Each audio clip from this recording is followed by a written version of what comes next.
जय हिंद दोस्तों। भाई आरपीएफ वाले बालक परेशान हो रहे हैं। कह रहे हैं कि आप तो यूपी पुलिस पे ही पूरा ध्यान दे रहे हो और आरपीएफ वालों को तो भूल गए। ऐसा नहीं है।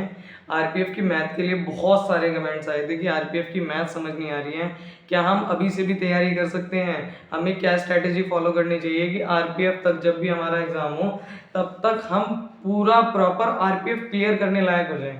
तो आज की वीडियो अंत तक देखना, आपको सारी चीजें समझ में आ जाएंगी। जिसकी मैथ बिल्कुल कमजोर है ना, जिसको बिल्कुल कुछ समझ नहीं आता, वही इस वीडियो को देखे कृपया करके जो मैथ्स के धुरंधर हैं और जो आदित्य रंजन साहब को भी फेल करने वाले हैं, वो लोग तो ना देखें भैया, हाथ जोड़ के विनती। हम तो बहुत गरीब शरीफ से बालक हैं, हम तुम्हें इतना ज्ञान नहीं दे सकते। हम तो छोटे मोटे से ही लोग हैं जी।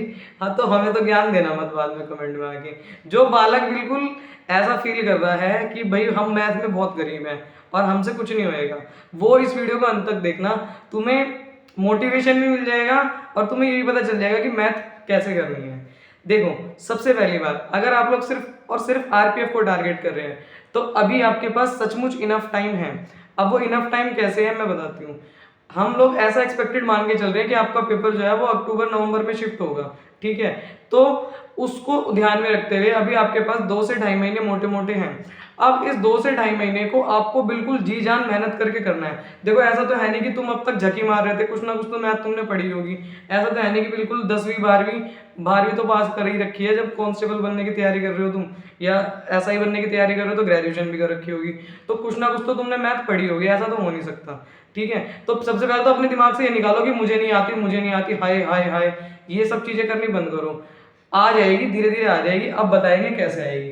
देखो, सबसे पहले तो आपके पास अभी टाइम है, आप अभी पढ़ सकते हो। तो अपने अंदर एक कॉन्फिडेंस लेके आओ कि मेरी मैथ ही तो कमजोर है, मैं क्या करूं।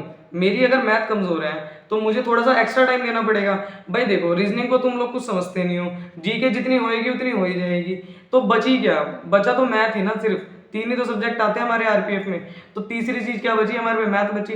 तो उस मैथ को मुझे अच्छे से टाइम देना है। अगर मैं पहले 2 घंटे दे रहा था या दे रही थी, तो अब उस मैथ को मैं 3 घंटे दे दूंगा, पर मैं मैथ अपनी सही करूंगा। क्योंकि मैथ सही हो जाएगी तो रीजनिंग ऑटोमेटिकली तुम्हारी सही हो जाएगी। इस बात को मानते हो आप लोग। दूसरी बात यह है, अगर आप इस बात को एक्सेप्ट कर रहे हो कि भाई मेरी मैथ कमजोर है, तो मुझे प्रैक्टिस करनी पड़ेगी, वही 2 से 3 घंटे की तरफ मुझे शिफ्ट होना पड़ेगा मैथ करने के लिए। अब उसमें सबसे पहले जो सबसे पहले पता है क्या बात चीज है, हम लोग ये चाहते हैं कि एकदम से ना पेड़ इतना बड़ा हो जाए, पर हम कोई भी ना उसकी रूट पे काम नहीं करना चाहता। तुम लोगों को टेबल सही से याद नहीं है, तुम लोगों को स्क्वायर सही से याद नहीं है, तुम लोगों को क्यूब सही से याद नहीं है। फर्स्ट ऑफ ऑल 20 तक तो तुम्हें टेबल याद होने चाहिए। मैंने बोला ना 14 सत्ते तो 98 तुरंत निकलना चाहिए। मैंने बोला ना 17 पंजे 85 तुरंत निकलना चाहिए। ऐसे नहीं 17 एकम 17 दूनी 34 17 तिया 51 17 चौके क्या होता है, ऐसे नहीं, ये नहीं, तुरंत ऐसे चिपका लो पूरी दीवारों पे ना, ऐसे ऐसे करके सारे में चिपका दो पूरे घर को नरक बना दो, बिल्कुल चिपका चिपका के सब कुछ लगा दो तुम। क्यूब, स्क्वायर रूट, जो तुम्हें याद नहीं हो रहे सब चीजें लगा दो। स्क्वायर तुम्हें कम से कम 30 तक याद होने चाहिए, क्यूब तुम्हें कम से कम 20 तक याद होनी चाहिए। आगे बात समझ में, बिल्कुल अच्छे से। अब उसकी प्रैक्टिस कैसे करोगे, कुछ अपने आप को क्वेश्चंस दो। मैंने काफी सारी वीडियोस में पहले बताया, अपने आप को डेली, अगर तुम 5 दिन तक भी तुम डेली ना खुद को मल्टीप्लीकेशन वाले 20-20 क्वेश्चन दोगे, मान लो तुमने 5 दिन तक डेली अपने आप को 20-20 क्वेश्चन दिए, तो 5वें दिन पता है तुम्हें क्या लगेगा कि मैं पहले दिन से इंप्रूवमेंट है अभी मेरे में, ठीक है। ये तुम खुद फील करोगे, तुम दे के देखो। और आजकल जो पेपर आ रहा है ना भैया, वो पेपर ऐसा आ रहा है कि पेपर में ना बहुत ज्यादा कुछ रॉकेट साइंस नहीं पूछी जा रही, परंतु तुम्हारे जो कैलकुलेशन ना उसके ऊपर पूरा का पूरा पेपर आता है। अब जो चीजें है ना वो इतनी बदल चुकी हैं कि बहुत नॉर्मल सा क्वेश्चन होगा पर कैलकुलेशन बहुत ज्यादा टाइम ले जाएगी, और सबसे ज्यादा टाइम जो तुम्हारा खाती है ना वो मैथ ही खाती है। क्योंकि देखो, जीके में तो टाइम लगना नहीं है तुम्हारा, रीजनिंग भी टाइम लेगी, पर मैथ सबसे ज्यादा टाइम ले जाएगी। जिस बच्चे को ये लगता है ना कि मेरी मैथ कमजोर है, तो सबसे ज्यादा तुम लोग प्रैक्टिस करो डिवाइड की और मल्टीप्लीकेशन की। अब तुम्हें लग रहा होगा बहुत एब्सर्ड सी चीज बता रही है, पर नहीं, आप लोग प्रैक्टिस करके देखो। अगर आप लोग मैथ को 2 घंटे दे रहे हो ना, तो उसमें से 20 मिनट निकाल के आप डेली अपने आप को 10 क्वेश्चन दो मल्टीप्लीकेशन के, 10 क्वेश्चन दो डिवीजन के, ठीक है। और ऐसे नहीं बड़े बड़े, ये नहीं कि 5/2 कर दिया और 2.5 लिख दिया, ऐसे नहीं, थोड़े बड़े बड़े क्वेश्चन दो जो तुम्हें चैलेंज करे। समझ रहे हो मेरी बात को, जो चैलेंज करे। अगर तुम यूं कहो ना कि कैसे क्वेश्चन दे, तो वो क्वेश्चन मैं लिख के टेलीग्राम चैनल पे डाल दूंगी, डिस्क्रिप्शन में लिंक है, आप लोग ज्वाइन कर सकते हैं। ठीक है। नहीं तो खुद अपनी तरफ से मतलब जो भी तुम्हें लगता हो कि जो तुम्हें चैलेंज करे, जैसे तुमने 17 के टेबल का बंडल कर लिया 17 इंटू 3745, अब इसको मल्टीप्लाई करके लगाओ और 17 से ही करो, ये नहीं कि पहले 7 से किया फिर 1 से किया। अपनी कैलकुलेशन को तुम्हें खुद इंप्रूव करना है। दूसरी चीज आप लोग इस कैलकुलेशन इंप्रूव करने में ये कर सकते हो कि आप लोग कुछ ट्रिक्स वगैरह देख सकते हो, बहुत सारी चीजें अवेलेबल है, बहुत सारी चीजें तुम लोग देख सकते हो। अब हम आते हैं उस पे, क्या नाम है, इस पे कि तुम्हें पढ़ना किससे है। अगर अभी तक भी तुम लोग ये डिसाइड नहीं कर पाए हो कि टीचर कौन सा चूज करें या कौन सा टीचर अभी हमें चूज करना चाहिए आरपीएफ के लिए, तो कब चूज करेगा भाई? मतलब जब पेपर आ जाएगा तब चूज करेगा? एक हफ्ते पहले रात को ये देखेगा कि एक हफ्ते में मैथ कैसे करें, या 7 डेज में मैथ्स कैसे क्लियर करें, 7 डेज में आरपीएफ का एग्जाम कैसे निकालें, 7 डेज स्ट्रैटेजी है, तब देखोगे? अपने टीचर को वाइजली चूज करो। ऐसा टीचर चूज करना जो तुम्हें सारे टॉपिक्स करा दे, सारे क्वेश्चंस करा दे, ठीक है। साथ ही साथ जो सिलेबस है वो भी स्क्रीन पे आपको लग जाएगा, ये आपका आरपीएफ का सिलेबस है। और आरपीएफ की मैथ जेन्युइनली बहुत इजी है अगर हम एसएससी से कंपेयर करें तो, वाकई में बहुत इजी मैथ है और तुम लोग कर लोगे, ऐसी कोई बहुत बड़ी बात नहीं है। ये बताओ, तुम्हें आइंस्टाइन बनने को थोड़ी कह रहा है, तुम्हें कोई ये थोड़ी कह रहा है कि रामानुजम बन जाओ और बिल्कुल क्वेश्चन देखा और आंख आंख आंख में तुमने कर दिया, ऐसा नहीं करना। तुम्हें सिर्फ वहां पे पेपर क्लियर करके आना है भाई, तो इतना तुम बहुत आराम से कर सकते हो।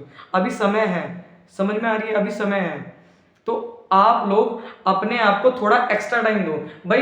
यही तो हो सकता है ना कि अगर मैं 2 घंटे दे रहा था पहले मैथ को, तो अब मैं 3 घंटे दूंगा। मैं इस बात को एक्सेप्ट कर रहा हूँ कि हाँ मेरी मैथ बेकार है।